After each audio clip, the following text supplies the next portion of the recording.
ওর কথা মনে করলেই আমার রাগ আর ঘেন্না ছাড়া কিচ্ছু আসে না। এখন এত রাগ করে কি করবি বলতো? যা ক্ষতি করার তো অলরেডি করেই দিয়েছে।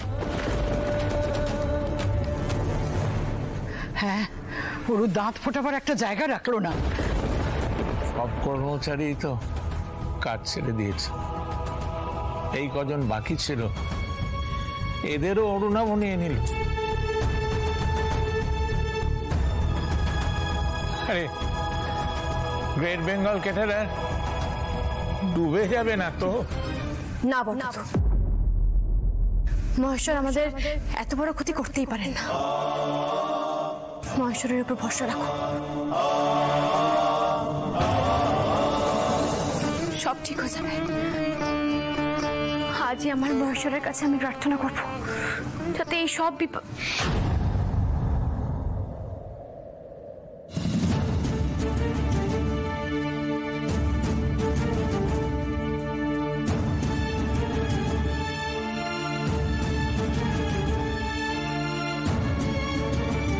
কি হলো শ্যামলী, কি দেখছো বলো তো? সবাই দেখো একবার।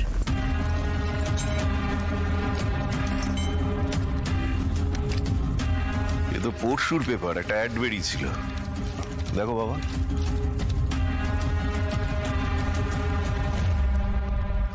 হ্যাঁ, কই চোখে পড়েনি তো? দেখি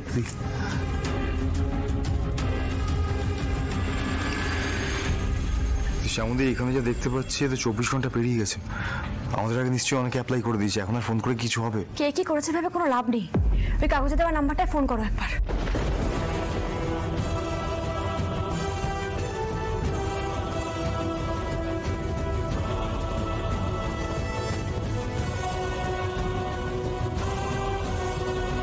ফোন তো লাগছেই না।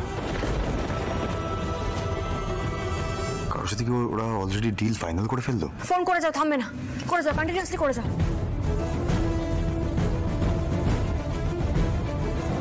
শ্যামলী, এত বড় একটা অনুষ্ঠানের দায়িত্ব যদি আমরা পাইও, আমাদের সেই লোকবল কোথায়?